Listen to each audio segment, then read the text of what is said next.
Young blood ఎంతూజాజంతో ఉత్సాహంతో ఈ నిర్మించుకుని ఈ పండగ చేసుకుంటూ ఈ తీస్తున్న ఈ సినిమా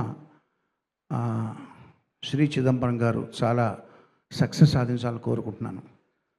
ఎవరైనా సరే, నేనైనా ఎవరైనా సరే, ఇండస్ట్రీలో ఎవరైనా సరే ఏదో ఒక రోజు ఇట్లాగే కొత్తగా వచ్చిన వాళ్ళమే. పుడుతూనే ఫస్ట్ సినిమాతోనే ఎవరు సెలబ్రిటీలు కారు. సో నేను కూడా మీలో ఒకరిగా భావిస్తూ, నేను ఇండస్ట్రీకి వచ్చింది పాటలు పాడదామని, ప్లేబ్యాక్ సింగర్గా సెటిల్ అవుదామని. కానీ వచ్చిన కొద్ది రోజుల్లోనే అది ఎంత కష్టమైన విషయం తెలిసింది కాబట్టి నా రూట్ మార్చుకుని సంగీత దర్శకుడిగా నేను ఒక ఉపాధి వెతుక్కున్నాను. అయితే ఇప్పుడు ఇన్ని సంవత్సరాలు అయిన తర్వాత, నాకు ఇప్పుడు 65 సంవత్సరాలు 64 సంవత్సరాలు అండి. ఇప్పుడు ఏంటంటే సంగీత దర్శకత్వం ఉన్న ఉపాధి అయితే, బ్రెడ్ అండ్ బటర్ అయితే, పాటలు పాడడం అనేది హాబీగా పెట్టుకున్నాను. సో వచ్చిన ప్రతి పాట నేను పాడను, ఆ పాట నచ్చాలి. వీరు నన్ను అప్రోచ్ అయినప్పుడు అందులో మెలోడీ నచ్చింది, సాహిత్యం నచ్చింది, అన్నిటికంటే ఆ సినిమా తాలూకు థీమ్ నచ్చింది, ఆ క్యారెక్టరైజేషన్ చెప్పారు. సో అందుకని పాడడానికి ఒప్పుకొని పాడడం జరిగింది. మీకు నచ్చనివి ఏంటని అడుగుతాను. నచ్చని పాటలు, నచ్చని విషయాలు నాకు చెప్పండి అంటాను.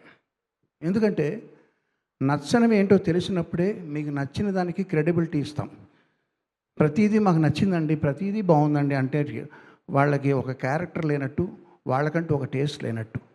సో నచ్చనివి మనకి చెప్పేది ధైర్యంగా ఎవరంటే బిజినెస్ అసోసియేట్స్ కాదు, బయట వ్యక్తులు కాదు, ఇంట్లో ఫ్యామిలీ మెంబర్సే మనకి ముఖం మీద చెప్తారు, ఇది బాగోలేదు, ఇది బాగుంది అని చెప్పి. ఈ పాట రిలీజ్ అయిన 5 days 10 days అయిందా రిలీజ్ అయ్యి?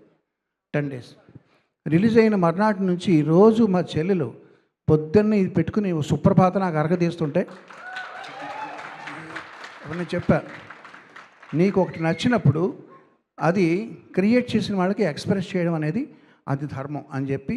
తనది సినిమా ఫీల్డ్ కాదండి, తనకు సంబంధం లేదు, ఎవరితోనూ సంబంధం లేకపోయినా వినయ్కి నేను ఆ కాల్ చేయించి తనతో ఆ విషయం చెప్పించాను. సో అలా చెప్పినప్పుడు ఏంటంటే వాళ్ళకి ఒక సాటిస్ఫాక్షన్ వస్తుంది క్రియేట్ చేసిన వాళ్ళకి. సో నేను చేసే పని అది ప్రతిసారి అది మా చెల్లెలతో చెప్పించాను. ఇక ఏముందండి, నేను ఈ సినిమాలో చిన్న పాట పాడాను.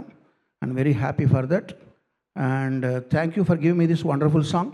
Ravi and Chandu, all the best to you. Vinay, all the best, all the team, all the best. ఇప్పుడు మంత్రం అడిగారు కదా, నవ్వేస్తూ బతికేసేయి, అదే సార్. Thank you. నేను ఒక రికార్డింగ్ నుంచి వచ్చానండి, మిమ్మల్ని సపోర్ట్ చేయడానికి నేను ప్రత్యేకంగా